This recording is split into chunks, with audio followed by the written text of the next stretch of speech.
tous le président national qui vient de faire son entrée. Alors voilà comment ce jeune homme-là, à qui on avait tout laissé, on le dira après, il avait fini par casser cette chaîne.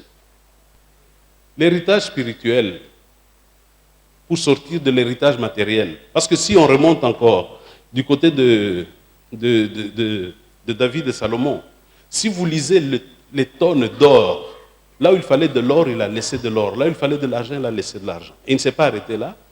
On verra quand on va étudier les pères, quand on va lire les pères, on saura qu'ils ont été à plusieurs à pouvoir constituer cet héritage pour que le pays puisse avoir un endroit où le nom de l'Éternel repose. Alléluia. Alors, l'héritage spirituel, c'est le package d'enseignements, d'instructions, de tout ce que l'on reçoit dans le cadre familial. Très souvent, il y a une question qui arrive, on dit de qui est-il le fils? Vous faites un exploit, on dit mais, c'est la panafricaine, de qui est-il le fils? J'allais le dire à Lingala, vous me comprenez. De qui est-il le fils? Parce que vous avez reçu quelque chose. Tout simplement parce que vous avez été dans un foyer. Et ce n'est pas perceptible. Mais c'est là qu'on trouve que même les habitudes innées, ils passent, on voit, tiens, c'est le fils d'un tel. Très souvent, vous verrez que un mécanicien, il a des enfants mécaniciens. Une maman couturière, ses filles seront des couturières. Ça rentre, ça coule dans les veines. C'est un grand héritage. On n'en parle pas trop. Et puis, il y a ces héritages conditionnels. Nous prenons le cas de Élie, Élisée et Géasi. Élie, il marche avec Élisée, et même quand il devait être, parce que le temps court, même quand il devait être enlevé, il dit, tu m'attends à Gilgal, moi je vais à Bethel. Il dit, non, ton âme est vivante, et ton Dieu est vivant, je viens avec toi. Ils ont évolué comme ça jusqu'à Jéricho, et les enfants des prophètes disent, mais tu sais qu'il va être enlevé ce soir. Taisez-vous, je le sais. Et il est resté accroché. Élisée, nulle part on dit qu'il est le fils d'Élie, mais il est resté accroché et il a reçu cet héritage spirituel, au point que il avait une force telle que lui qui avait demandé le double, quand il a posé les mêmes actes que son maître, mais avec beaucoup plus de puissance. Mais quand il devait maintenant transmettre ça à Géasi, il y a le général syrien Naaman qui arrive, qui a de la lèpre, et qui dit qu'il va donner quelque chose. Lui, il dit, je ne vends pas ça. Bref, je résume. Il dit, non, c'est mon Dieu, vous pouvez partir. Et lui, il dit, mais ce Syrien-là, le Syrien, Babandakala, ce Syrien-là, il va partir avec tous ses biens, il le suit, il prend des habits, l'or, ainsi de suite, et il revient, son maître, qui devait lui transmettre. Peut-être que Géasi allait avoir le triple ou bien même le double de l'onction d'Élisée, qui allait être 4 fois plus.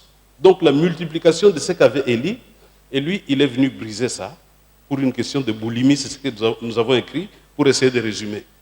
Donc, il y a l'héritage spirituel et conditionnel avec finalité. Pourquoi? C'est pour guérir le pays. Pourquoi? C'est pour la prospérité du pays. Donc, il y a tous ces éléments-là que l'on aurait souhaité qu'on puisse saisir au cours de cette convention, que l'on sache que l'héritage, on peut briser le cycle. On a vu que c'est un cycle aléatoire pour l'héritage ordinaire. Quelqu'un peut changer de milieu. Vous quittez le milieu, disons, du village, vous arrivez en ville, vous avez d'autres habitudes, vous cassez. Mais quand il s'agit du choix de l'héritier, j'ai tenu à ce que là aussi on puisse mettre un point pour qu'on puisse voir que Eliezer de Damas, par exemple, Abraham avait dit, mon héritier sera Eliezer. Parce que nous parlons héritage, Dieu dit non, non. Vous aurez un héritier, celui qui viendra de vos seins, de vos reins. Après, Ruben, il le présente comme héritier. On dit non, non, celui-là, il a commis une gaffe. Vous savez de quoi il s'agit. Mais c'est toujours, c'est celui qui, bref, l'héritier, c'est celui qui est à même de supporter la charge. Parce que l'héritage que vous êtes en train de prendre dans la formation, dans la famille, dans les institutions, partout où vous allez, c'est un héritage qui est accompagné d'une charge. Vous devez faire quelque chose. Nous sommes des chrétiens, ce n'est pas quelque chose qui... Ça ne va plus couler comme ça, comme d'habitude. Il faut que nous commencions désormais à dire, je te forme, et souvenez-vous du riche enseignement qu'avait donné le président national pendant la période de forum pour la convention nationale. Il avait parlé du mentorat. Vous êtes formé au pied du maître pour un but bien précis. On ne peut pas commencer à faire des héritages et vous verrez que l'héritage ne va pas nécessairement chez l'aîné. Salomon n'était pas l'aîné de David. Et c'est lui qui a hérité. Salomon n'était pas de la première femme de David, mais c'est lui qui avait hérité. Donc il y a un problème très important. Donc nous passons à l'étendue de nos pères. Nos pères, c'est tout ce qui ont contribué à l'héritage. Et là, nous avons encore deux notions, les parents biologiques et les parents spirituels. Nous avons tous nos pères spirituels, comme on dit. Alors, les parents biologiques, pour le cas de Salomon, il s'agissait bien du roi David qui était son père. Mais il y avait également des associés à son père, parce que quand son père constituait l'héritage pour la construction du temple, il avait associé le peuple, ceux qui devaient également être des bénéficiaires des bénédictions qui sortiraient de là. Il ne l'avait pas fait tout seul. Donc les pères, si Salomon devait faire une marche en arrière, il devait savoir que ses pères, c'était non seulement David, mais tout le peuple qui à cette époque-là s'était dépouillé avec joie de l'or, de l'argent, et constituait l'essentiel pour la construction de cette maison. Il va tomber parce qu'il avait oublié ces éléments-là. Le père spirituel, il s'agit de relations sans lien biologique direct. Élisée, quand il pleurait, mon père, au moment de l'enlèvement, quand les chevaux et le char de feu étaient arrivés, il pleurait pour son père. Et Géasi, qui devait hériter d'Élisée, lui, c'était son serviteur. Et on voit bien, il est serviteur d'Élisée. Mais c'est lui qui devait hériter. Le socle, je crois que nous sommes étendus là-dessus, c'est la base. Et pour nous les chrétiens, c'est Christ dans toutes ses dimensions. Il n'y a pas un seul élément que l'on doit laisser de côté. Le socle, c'est Jésus-Christ. Merci. Alors, comment obtenir l'héritage de nos pères? C'est d'abord se laisser instruire. Vous ne pouvez pas recevoir l'héritage comme ça si vous n'avez pas été instruit. On revient encore à ce principe du mentorat. Vous devez être au pied du maître, au pied de Gamaliel, comme on dit. C'est là que Paul avait appris. Et il a eu l'héritage. Il a appris au pied du maître. Il faut être attaché. Non seulement que vous êtes instruit, parce que quelqu'un peut prendre l'instruction et disparaître. Il se bourre la tête de connaissances, mais il disparaît. Alors, Élisée, sachant que son père allait être enlevé, il l'a suivi jusqu'au bout, à 4 étapes. Il lui a dit, tu restes, moi je continue. Il ne dit pas question. Et après, c'est une expression d'une demande. Il dit, mais tu vas partir, tu me laisses comment? Il faut que les enfants commencent à nous poser cette question. Tu vas partir, tu me laisses comment? Et ici, on voit bien que Élisée pose la question. Il dit, tu vas être enlevé, ça je le sais. Même en présence, parce qu'ils étaient juste en face du Jourdain, les enfants des prophètes étaient là. Ils regardaient. Il dit, vous allez être enlevé. Et moi, qu'est-ce que vous voulez? Donnez-moi le double de votre onction. La suite, vous le connaissez. Il avait pris le manteau et il avait obtenu le double de l'onction. Et les choses qu'il avait faites, effectivement, étaient le double. Comment utiliser rationnellement l'héritage? Je crois qu'on n'a pas besoin d'avoir des témoignages costauds. Au premier pas, nous avons commencé par la négative, pas comme un simple acquéreur. S'il y a un héritage, on a mis à vos pieds et vous utilisez ça comme un simple acquéreur, sans instruction, vous n'avez pas été au pied du maître, vous ne l'avez pas suivi, vous n'avez rien demandé, ça tombe comme ça, bon Dieu, c'est la joie et le cycle court qui commence. Le cycle court, c'est-à-dire que vous voyez l'immédiat et vous arrêtez là. Pas comme un usurpateur. Quand on vous laisse un héritage, ce n'est pas pour que, ou bien que vous puissiez venir arracher ça avant. L'enfant prodigue, il l'a fait.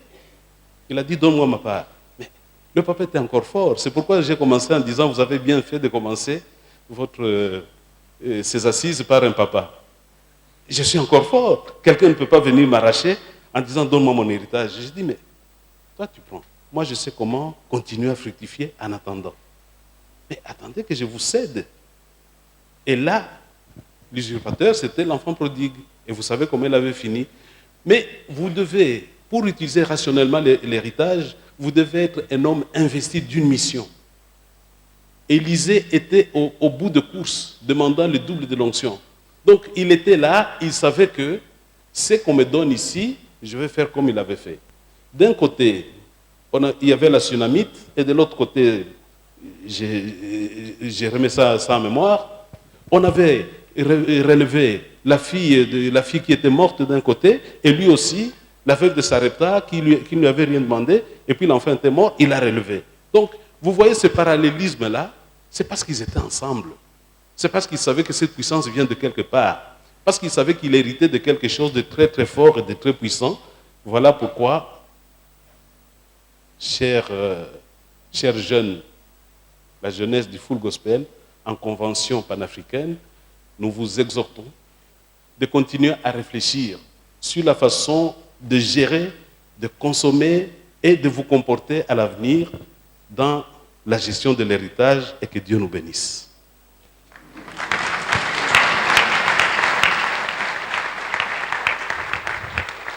Je vois mon président qui voulait que je parle en anglais. Ça, c'est pour plus tard. Voilà, pour ceux qui viennent de nous rejoindre, le thème de ce forum s'intitule « Une nouvelle vague de réveil d'un leadership pour le relèvement de la nation ».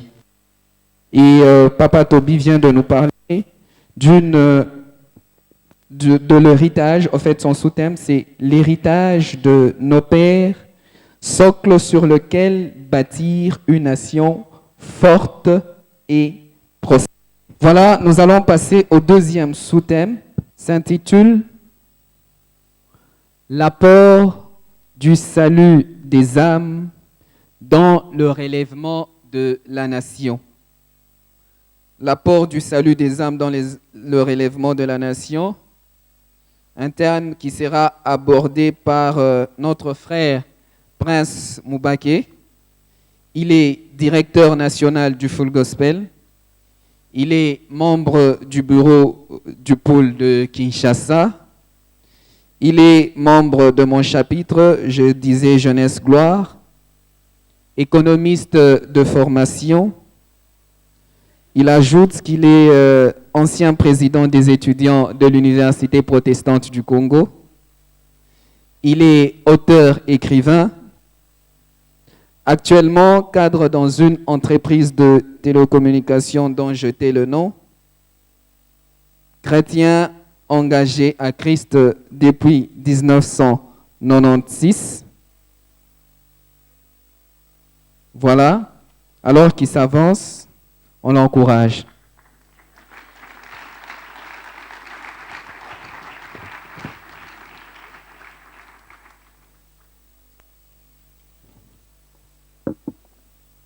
Bonjour à tous.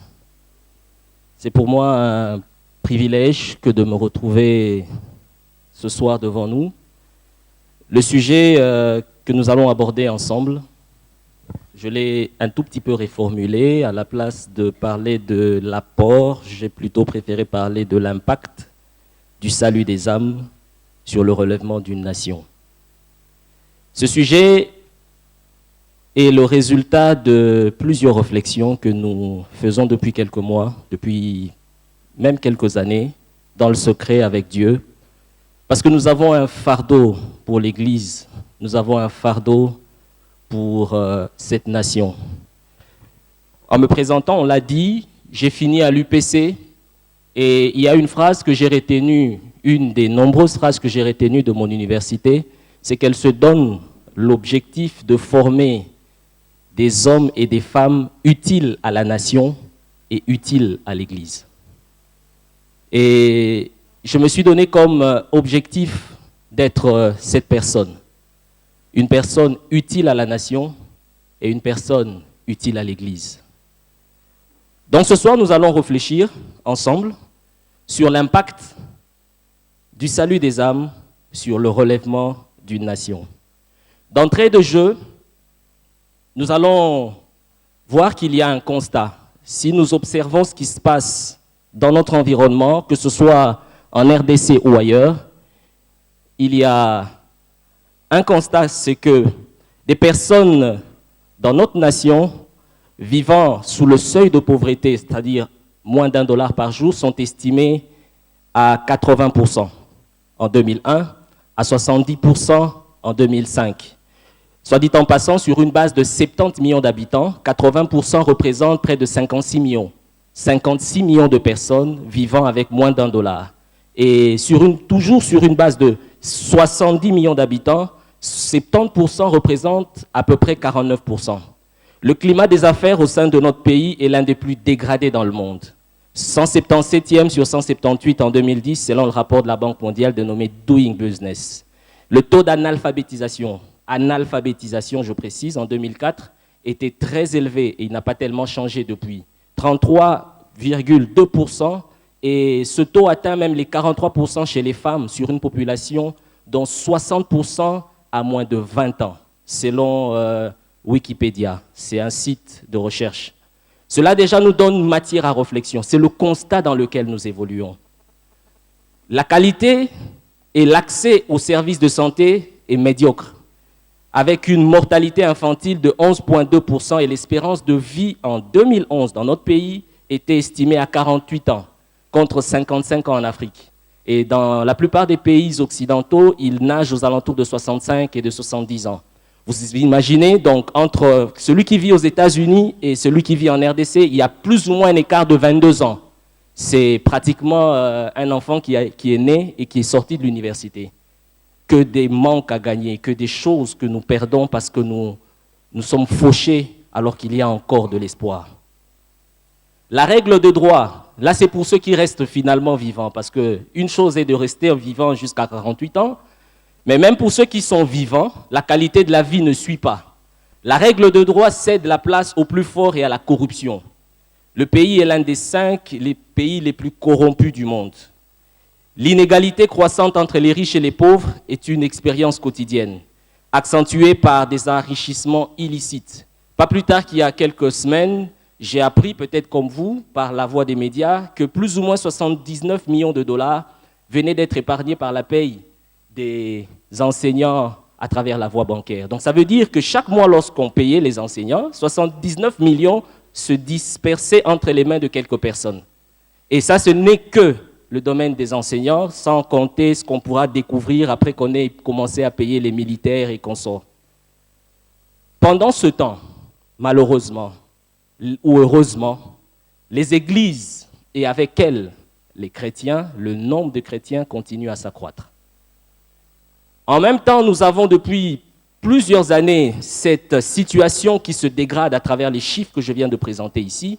Nous avons en parallèle des églises, chaque dimanche, des gens qui vont à l'église, qui tapent des mains, qui louent le Seigneur, qui adorent, qui pleurent leurs péchés. Et les années passent.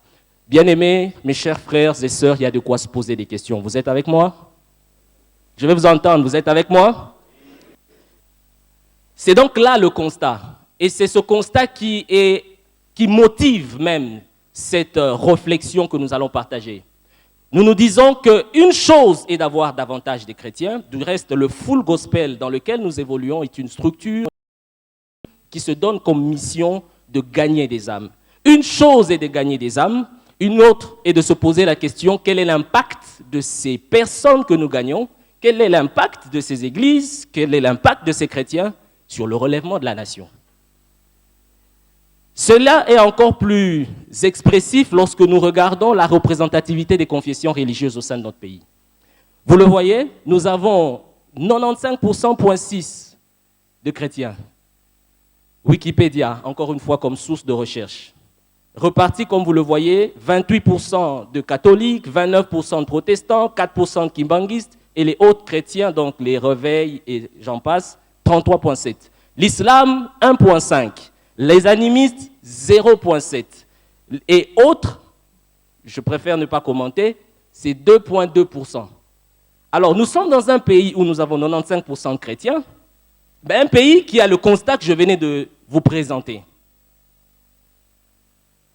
Par contre, lorsque nous regardons à ce qui se passe sous d'autres cieux, dans des pays nantis comme les États-Unis, ou même d'autres pays africains, nous nous rendons compte que les chrétiens dans ces nations ont joué un rôle critique dans l'émergence ou la restauration et même la formation de leur nation.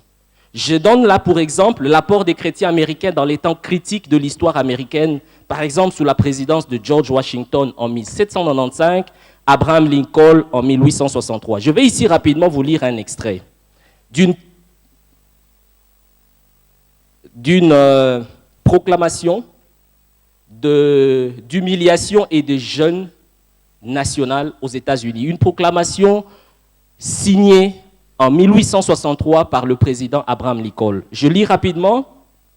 Attendu que le Sénat des États-Unis reconnaît avec dévotion l'autorité suprême et le juste gouvernement du Dieu Tout-Puissant dans toutes les affaires des hommes et des nations, il a demandé au président de désigner et de mettre à part un jour de prière nationale et d'humiliation. Attendu qu'il est du devoir des nations et de tous les hommes de reconnaître leur dépendance envers la toute-puissance de Dieu et de confesser leurs péchés et leurs transgressions avec un chagrin humble, assuré cependant que la véritable repentance amènera la miséricorde et le pardon, et de reconnaître la sublime vérité annoncée dans les Écritures saintes et prouvée par toute l'histoire, que seules les nations dont l'Éternel et le Dieu sont bénis, attendu que nous savons que par la loi divine, les nations comme les individus sont sujets au châtiment et à la punition dans ce monde, ne devrions-nous pas craindre avec raison que l'affreuse calamité de la guerre civile qui dévaste notre pays en ce moment ne soit une punition infligée par nos péchés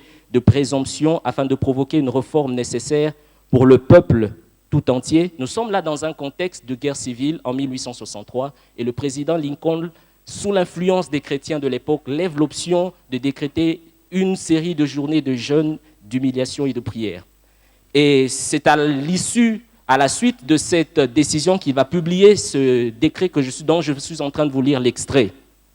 Ainsi, conformément à la demande et en plein accord avec l'avis du Sénat, je désigne par cette proclamation et mets à part le jeudi 30 avril 1863 comme un jour d'humiliation nationale, de jeûne et de prière. Je demande donc à toutes les personnes de s'abstenir en ce jour de leur occupation habituelle et de s'unir dans les lieux de culte et dans leurs maisons respectives pour faire de ce jour un jour saint pour le Seigneur et consacré à l'humble accomplissement des devoirs religieux propres à cette occasion solennelle.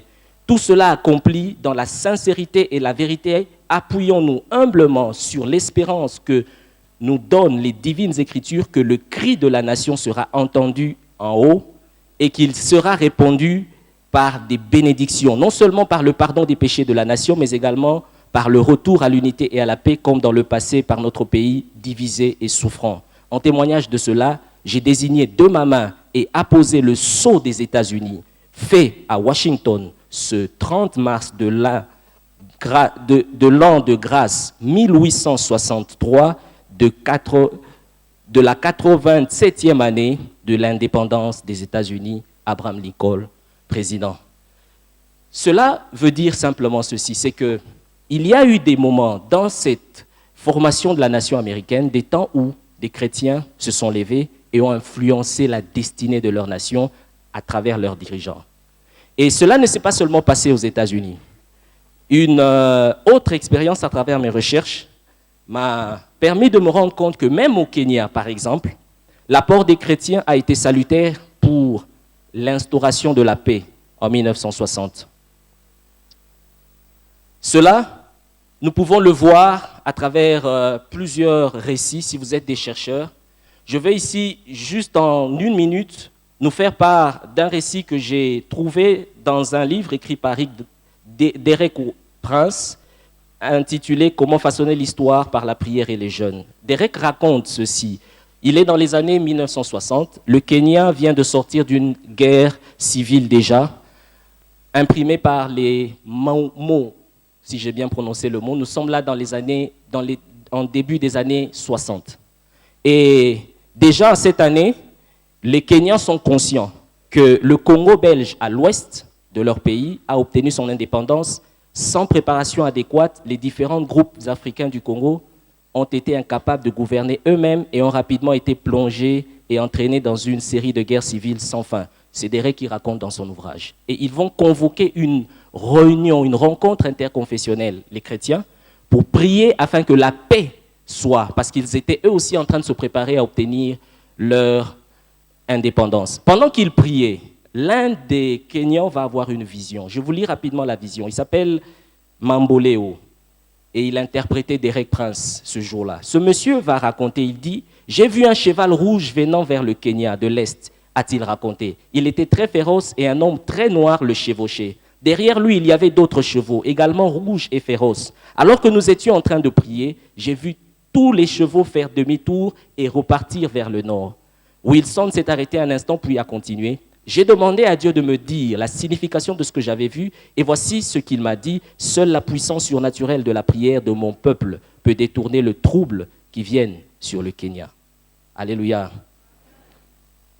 Et je ne vous dis pas tous les détails, mais des années après, ils ont obtenu leur indépendance, la paix s'est installée et en 1964, a eu lieu dans l'histoire du pays la manifestation exacte de la vision que Wilson avait eue, Mamboleo. Une révolution sanglante avait éclaté à Zanzibar, sur le côté du Kenya.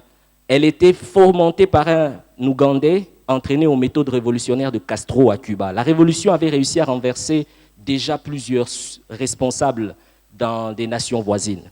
Mais le Kenya avait tenu. Le président de l'époque a su contenir la révolution et malheureusement, comme il l'avait vu dans la vision, les chevaux rouges qui tournaient autour de Kenya s'enfuirent vers le nord. Au nord, le long de la